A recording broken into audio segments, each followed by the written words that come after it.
The rush of the morning. Chaos at the office. Constant notifications. Loneliness and despair. The distraction of our devices. Conflict and division. Panic. Stress of the day-to-day. The demands of those around us. All in this mess.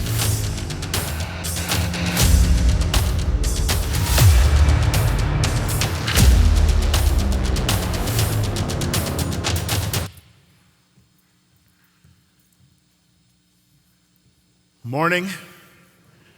My name is Peter, one of the pastors here. The year was 1956.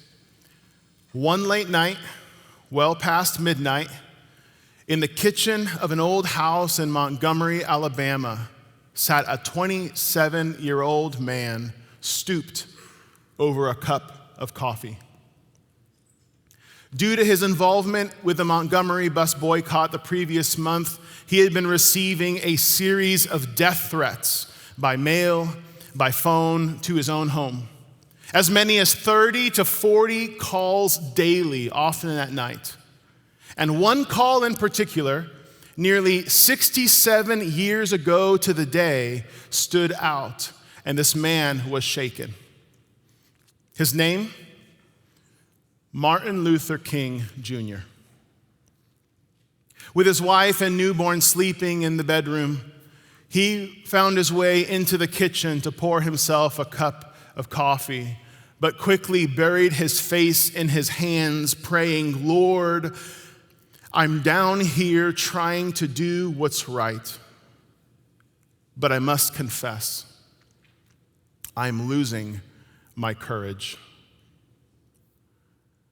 And then, in the deep silence that followed, he heard what he would later describe as an inner voice quietly saying, "Martin Luther, stand up for truth. Stand up for justice. Stand up for righteousness." And his fear was driven away, and his spirit strengthened for the work ahead. Now, as a little bit of a thought experiment, I found myself playing back this account in my mind, wondering how might that night have gone today? Here he is, and he's shaken. He gets up, goes to the kitchen, brews himself a pot of coffee, and the aroma just filling the room like incense. And then he takes a seat, and he takes in a deep breath, and then proceeds to pull out his iPhone and scroll social media. Or maybe he queues up the latest series to binge off Netflix. Or he gets another email notification on his phone, ding, another death threat. This night took place 7 years before the famous March on Washington. 7 years before he would ever utter a single word of that unforgettable "I have a dream" speech. This sacred cup of coffee, quiet coffee, was a harrowing, defining moment that would set the course for all those things to take place. How might history have changed if in that moment he gave in to the noise? If in that moment, instead of silence with God, he chose distraction or reactivity? You don't need me to tell you that our world is noisy. So noisy. And these things are doing nothing to help us out. On a panel describing the ails of social media today, Bo Burnham explained how social media companies are out there to colonize what he called every second of our life. Listen to this. He said, "They're not even doing it consciously. It's because these companies like Twitter, YouTube, and Instagram and everything, they went public, they went to shareholders, so they have to grow, right? Their entire models are based off of growth. They cannot stay stagnant. They have to get more of you. We used to colonize land, he added, because that's where the money was, but there's no place left to expand on earth. And then they realized, oh, what about human attention? So now we've got multi-billion-dollar companies trying to colonize every second of your life. But we realize, don't we, that this is hardly a new strategy.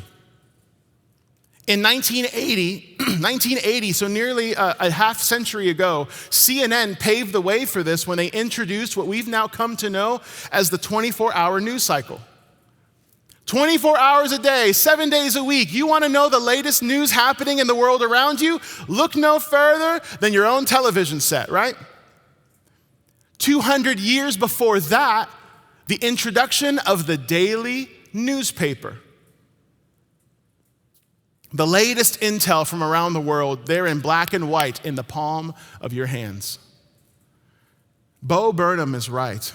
There are multi-billion-dollar companies out there trying to colonize every second of our lives, but the scariest thing is that we kind of like it. We like it. We like the feeling of knowing what's going on. We like being able to form an opinion on what's happening around us. We like getting to speak into affairs that take place far outside our own actual realms of influence. We like trying to be like God. And we quickly realize that whether it's the iPhone or the television set or the newspaper or even the town gossip before that, what we are really reaching for when we hear that notification ding is the tree that got us into trouble in the first place. I'm talking about the tree of the knowledge of good and evil.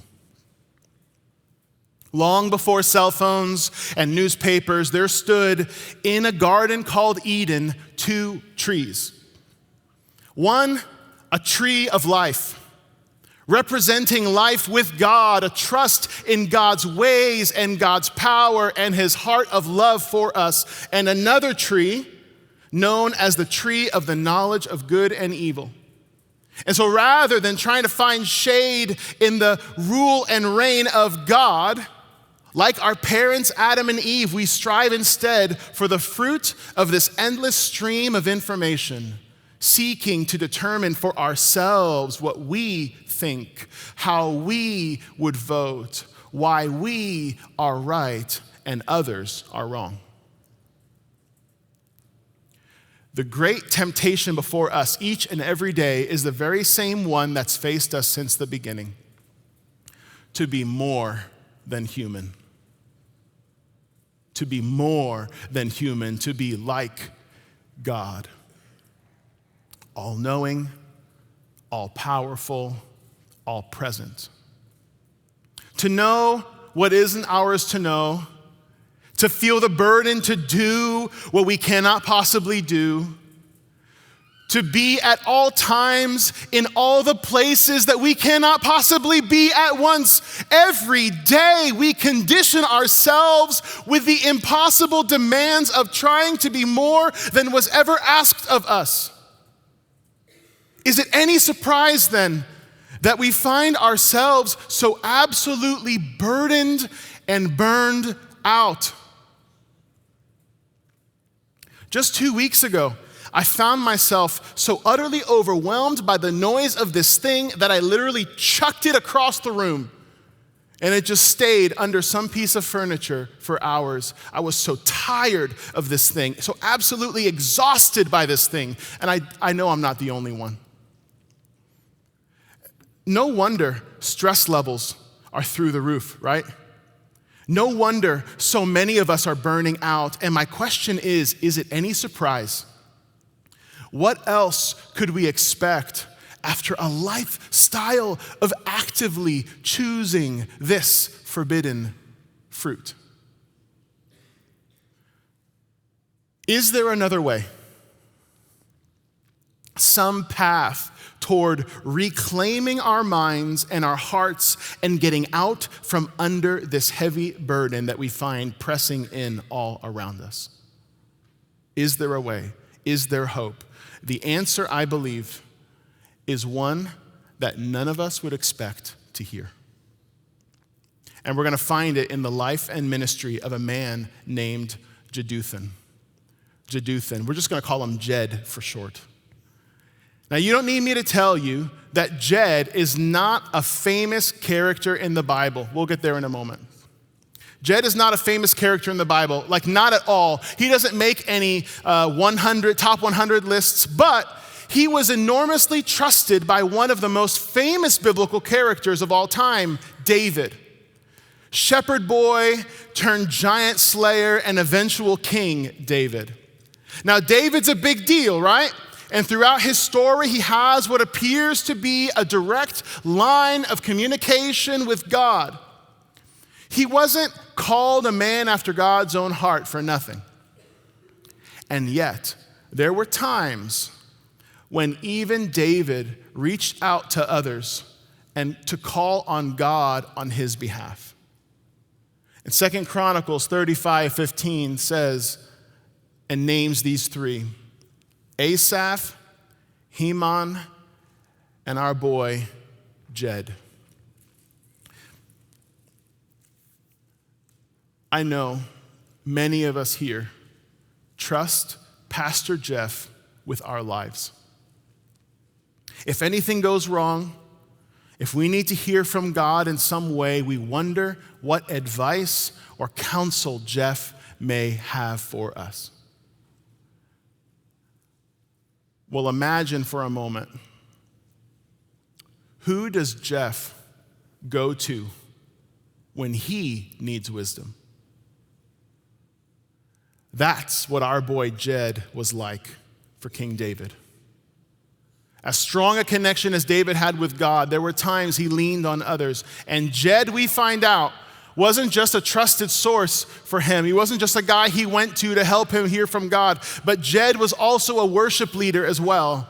And he was trusted with the task of helping God's people engage in worship through song. And of all the 150 psalms, one that he was known to lead most often has something very specific and life-changing to say to us on such a subject as we are discussing today. So please turn with me to Psalm 62. Psalm 62, and it opens with this in verse 1. For God alone, my soul waits in silence. From God comes my salvation. To our question of how can we reclaim our minds and get out from under this heavy burden that presses in all around us, Jed advises us to become comfortable with silence. Specifically, silence with God. He continues to tell us why, verse 2. For God alone is my rock and my salvation, my fortress. I shall not be shaken. Without God, he's going to be shaken to the core. Why? Here's the situation. How long will all of you attack a man to batter him? Like a leaning wall and a tottering fence. They only plan to thrust him down from his high position. They take pleasure in falsehood. They bless with their mouths, but inwardly they curse. He's like, I'm being attacked. I'm being berated. bullied for my own frailties, people speaking lies around me. Fake news, anyone? I'm surrounded by people who flatter me to my face and then stab me in the back, he says. And then he finishes out verse 4 saying, Selah. Selah. Selah is a word in Hebrew that we're not totally sure what it means. Some say it's like a musical break, like a rest in music or speed up or something along those lines. Psalms are songs after all, so maybe it's where the bass, kicks in, or it's an indication for Jed to start shredding on the harp. I don't know. Eugene Peterson once joked, since none of us really knows what it means, maybe it was just a Hebrew cuss word the worship leader accidentally slipped when he broke a guitar string. I don't know. Selah, right? Jokes aside, the best interpretation, or closest one it seems, is to stop and listen. To pause. To sit back and reflect on what we just heard and soak in it. But given the context here, I'm doubtful that it would look like a calm, pause. No, this feels a bit more exasperated, doesn't it? More of a, why? The groanings with which we cannot speak, that sense of being caught, the wind knocked out of us and we don't know how we're going to take the next breath. You got nothing left. That's Selah right here. At a loss for words. What are we supposed to do in these moments? In the midst of all the noise, what can we do? Jed patterns it for us once more in verse 5. For God alone, O my soul, wait in silence, for my hope is in him. The answer to the noise around us, the chaos around us, the busy, hurried, ceaseless rushing of it all is silence. And this is so contrary to what we choose, isn't it? Like just this week, as I'm mindful of and preparing for this message, I cannot tell you the number of times I chose to react or even just distract myself rather than choose to respond in silence. Someone's yelling in my face, my phone's going off, situations are mounting against me, and the last thing that I think to do, Jed advises us to do, to choose silence. And lest we think this is just another sermon by yet another preacher that makes us realize all the things we should do, but does nothing in terms of actually helping us accomplish it, Jed spends the rest of this psalm outlining 5 steps that we can begin to take today. 5 keys of cultivating a spirit or a sanctuary of silence within ourselves to counter and navigate this world of noisy reactivity that we find ourselves in. The first is this: wait. Wait. When emotions rise and turmoil starts to churn inside, the psalmist writes, wait. And in fact, he said it twice now. We saw it in verse 1 a moment ago, didn't we? For God alone, my soul waits in silence. And now again in verse 5, for God alone, oh my soul, wait. This is going to seem obvious, but it bears repeating. After all, he's repeated himself already. When you want to react, when you want to deflect, when you want to distract yourself, and when you want to explode because frustration is building up to a boiling point and you feel like you're about to burst, wait.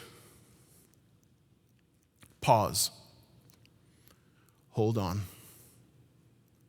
Selah. Waiting is the first key step of silence. And although it's going to look passive on the surface, let me assure you, it is so much more than simply doing nothing. Picture a dam holding on and not breaking despite the massive amounts of water pressing against it. That's waiting. Waiting is heroic. Waiting is strong. Isaiah 40, verse 31, the prophet Isaiah speaks to this when he says, "Those who wait on the Lord shall renew their strength. They will soar on wings like eagles. They will run and not grow weary. They will walk and not faint." For anyone here who's weary, and I put both of my hands up for this, for anyone who's feeling faint-hearted and yet knows there is work to do and races to be run and skies to be soared, the scriptures detail for us an invitation to an alternative way, and it starts with waiting. Why? Psalm 62 continues because, verse 6, "God only is my rock and my salvation, my fortress. I shall not be shaken. On God rests my salvation and my glory, my mighty rock, my refuge is God. Trust in him at all times, O people. Pour out your heart before him. God is a refuge for us." Selah. See this, pour out your heart before him. So first we wait, and then what? We pour. We wait, and then we pour. He says, pour it all out, your heart, all of it, before God. There can be a sense in which it feels spiritual and strong to share nothing with anyone. And yet, here we're clearly told, pour everything out. Why? Because it is impossible to know what's inside until it's been poured out. I've got 2 containers here today. 2 containers. One that's clear and empty, the other that's not. And any guesses what color this drink is going to be? Any guesses? Okay, makes sense. Coffee, right? Coffee mug. Here we go. Ready? Watch this. Watch this.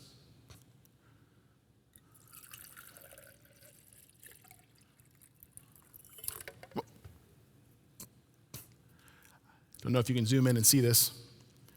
That's a T-Rex in there. Bet you didn't see that one coming, right? How could we? Unless we took the time to pour it out. Now, sure, some of us are transparent. We wear our hearts on our sleeves, and it's easy to tell what's going on inside. But many of us are a little bit more opaque, we'll call it, a little more guarded. And sometimes what we need to do is pour it out to see what's inside. I like how Flannery O'Connor said it. "I write because I don't know what I think until I read what I say." It's a lot like that sometimes, isn't it? A couple weeks ago, I encouraged us to begin incorporating a practice of journaling. If you've begun that process, then you already know everything you've written is a beautiful example of pouring it out. And just like pouring out lets you know what's inside, what often happens for me as I look back and I see the things that I've written in real time or speak to God, I begin to realize, oh, wow, look at the patterns here. I didn't realize that I was upset about this thing from yesterday. But clearly I've been holding on to it, right? I didn't realize there was all this stuff inside of me. When you pour it out, you're not being weak. What you're doing is you're being real. You're taking off the mask long enough to deal with the mess before a T-Rex spills out on somebody else. Silence doesn't mean we don't express what's flooding our soul. Silence means instead of dumping it all over someone else in the moment, I'm going to find and establish healthy rhythms of pouring it out so that to the only one who can actually do something about it. And as we do, we quickly discover if there are things that we need to let go of, which is precisely where the psalmist takes us next in verse 9. Those of low estate are but a breath. Those of high estate are a delusion. In the balances they go up, they are together lighter than a breath. Put no trust in extortion. Set no vain hopes on robbery. If riches increase, set not your heart on them. Do you see his realizations? He's practically going all Ecclesiastes on us, right? He's like, it's all nothing. It's all vapor. If you're up and up or you're down and out, it's just a sham. It's just a delusion. Riches, don't trust them. Robbery and theft, don't resort to that. It's all not worth anything. And then he resolves something. Look at the verse 10 again. He says, put no trust in extortion. Set no vain hopes on robbery. If riches increase, set not your heart on them. He's getting at our third step of cultivating silence within, and that is to reset. Reset. Wait, pour, reset. After you've waited and poured yourself out to God, now reset, meaning instead of leaving your hopes set on the things that will let you down, set your hopes on God. He says, set no vain hopes on robbery. Why? Chances are, Jed's had a little bit of experience of what it means to be a thief, and he's realized it doesn't work. It doesn't deliver. And so he's trying to reset his hope on God, not money. But maybe it's not money for you. Maybe it's something else like fame or relationships or good health or self-sufficiency. I can do this on my own. I'll level. Maybe it's recognition. That's one that I have to hit the reset button on from time to time in my life. Recognition. I don't need to be rich and famous, but I sure want to be recognized by others for the things that I've done.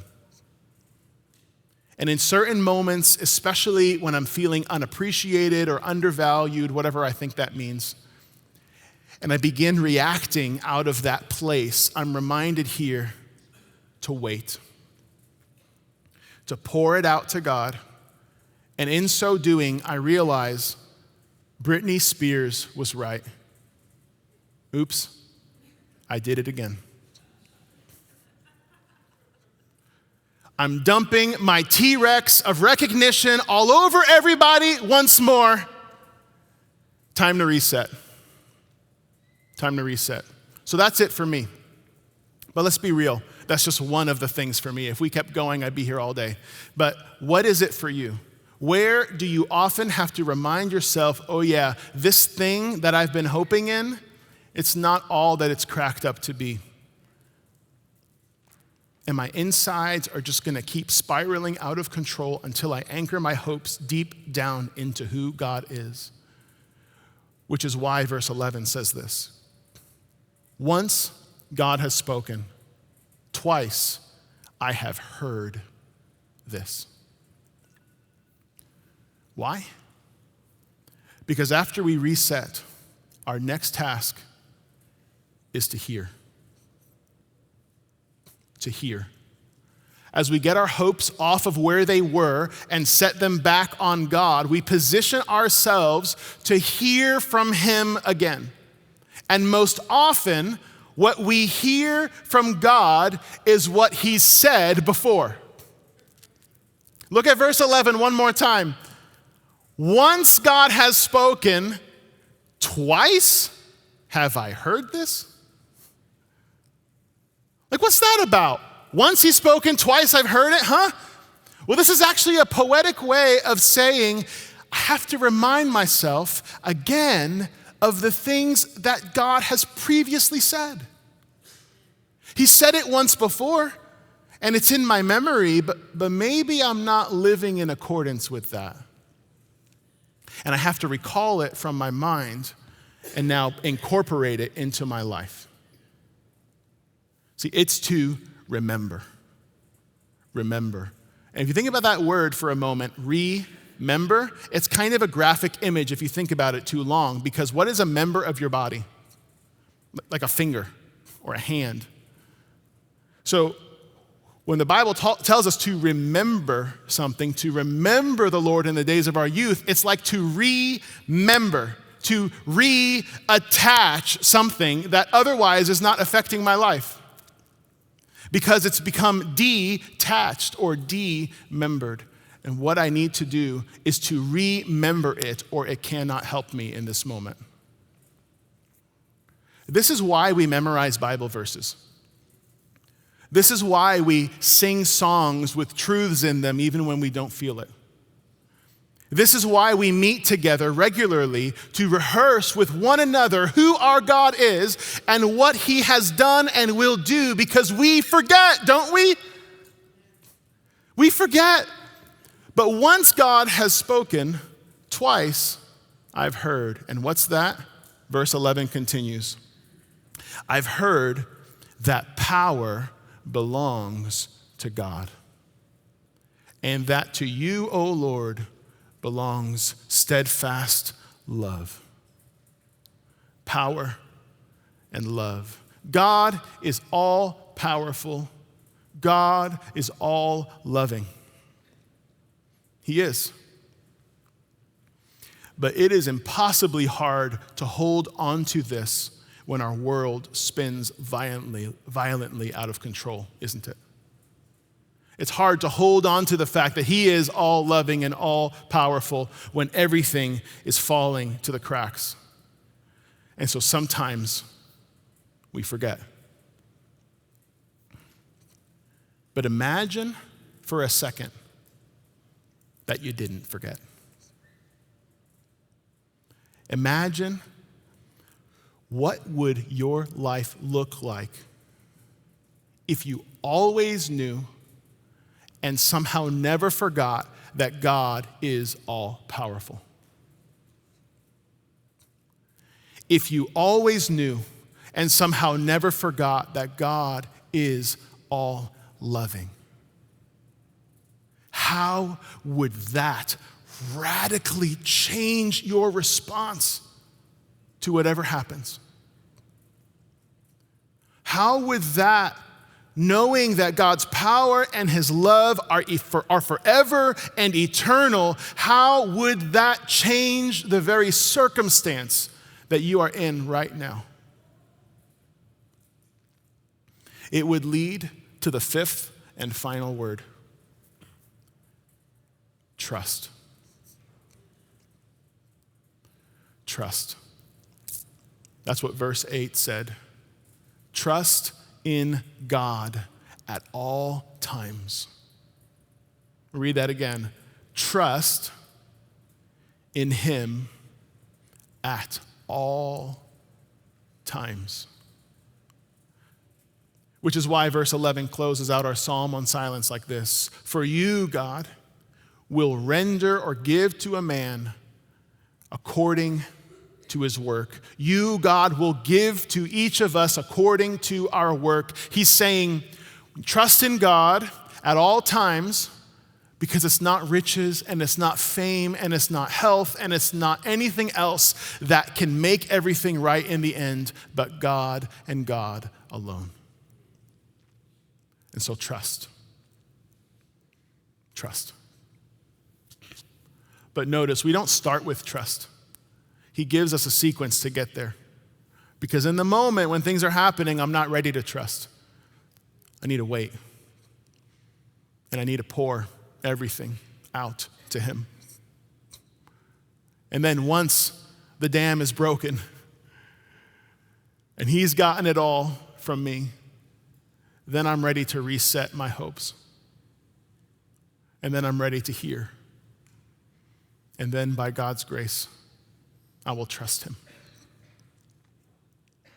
So here's what we're going to do with the time we have remaining. We're going to sit in silence for a while. Because the only way that we can learn to react with silence in the moment that's heated and we're not thinking with our brains in that moment, we have to take time out of our day routinely and regularly to practice this so it becomes our reflex. So we're going to take time right now to show how seriously that I think this is for us. We're going to take time right now for the remainder of our message to put this into practice. Now, I admit this is going to feel a little awkward, especially at first. But the fact that it is so foreign to us is precisely why we must incorporate silence into our everyday. So we're going to use our 5 keys to silence. They'll be up on the screen for us. And a little bit at a time, we'll walk through each one, highlighting it and moving through that motion. So here's what we're going to start. We're going to start with wait, right? That's the first one. We wait. Right where you are, relax. You can sit, you can kneel, whatever you need. You can close your eyes, you can keep your eyes open. That's up to you. But I want you to relax. Take a deep breath. In through your nose, out through your mouth, and wait in silence.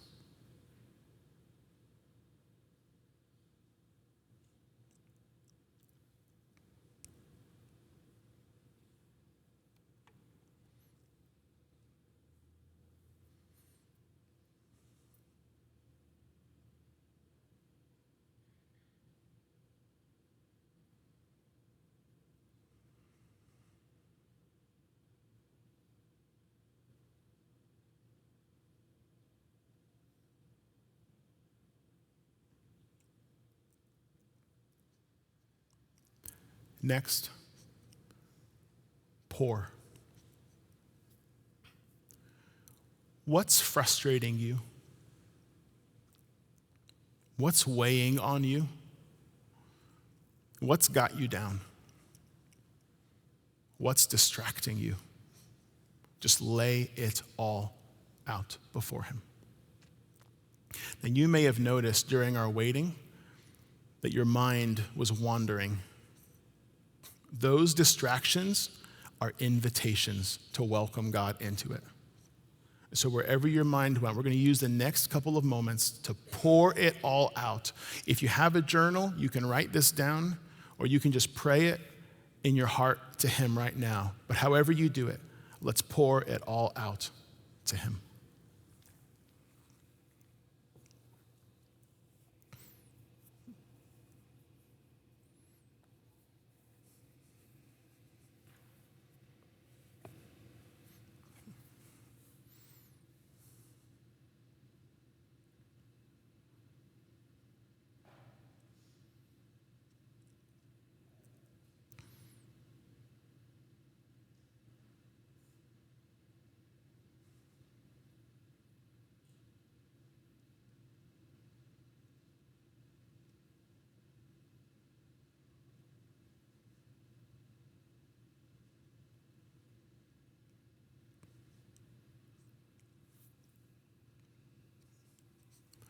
As you've poured your heart out to him, I want you to consider any repeated themes, any repeated words that showed up in your heart.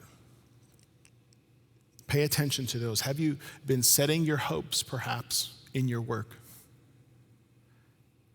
Maybe too much of your identity is tied to relationships. Are you overly concerned with questions about money and stuff right now. Pause and reset your hopes on him. Reset. Maybe you need to confess when good things have become too important in your life.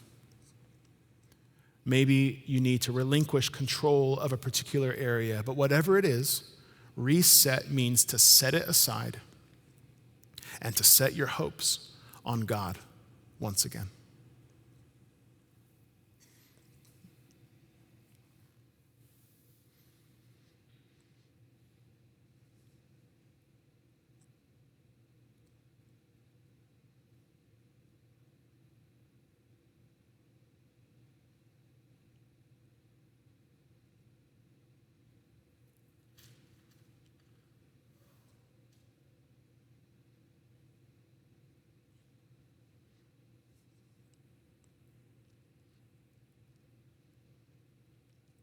Fourth, hear.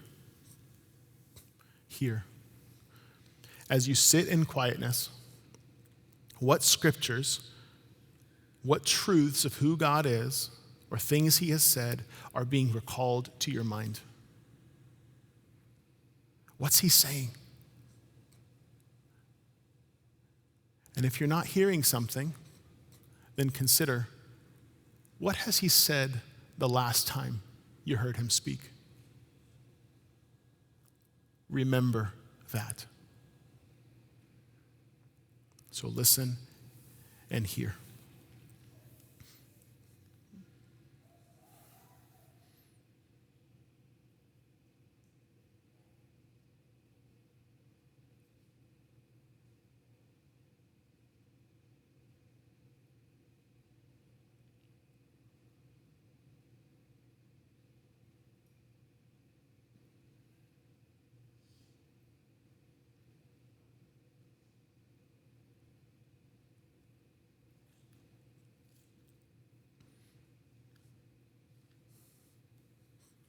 Finally, trust. Trust. This is where, after silence with God, we wipe our faces, we rise up, and we go in peace to do whatever God has told us to do. Now, if you're doing this at home, I think a good practice would be to close with something like a prayer. It could be the Lord's Prayer. It could be Psalm 23. It could be your own improvised prayer, or even a familiar song. And so to close out our time right now, I just want us to sing the first verse of that great hymn, Be Thou My Vision. You're welcome to join in. Be thou my vision, O Lord of my heart. Not be all else to me, save that thou art. Thou my best thought by day or by night, waking or sleeping, thy presence my light. So that is the blessing of silence in a nutshell. How do you feel? It's not hard, but it's not natural, right? Can we acknowledge that that was a little bit different? And yet that's exactly why we need to try it. So here's my encouragement to you. Try it for yourself this week. You can grab a group of friends and set a time and do it together, or you can make it a personal practice. I'll tell you what I've been doing. I've been setting a 10-minute timer for right around lunchtime to process the morning, get my heart right for the rest of the day. But however you choose to actually do this is the right way to do it. And as we put this into practice personally, my prayer and my hope for us will be that we find God shaping us collectively into sanctuaries, temples and places of peace in the midst of a world of noise. So thank you for being here this morning. God bless, and may his peace go with you today.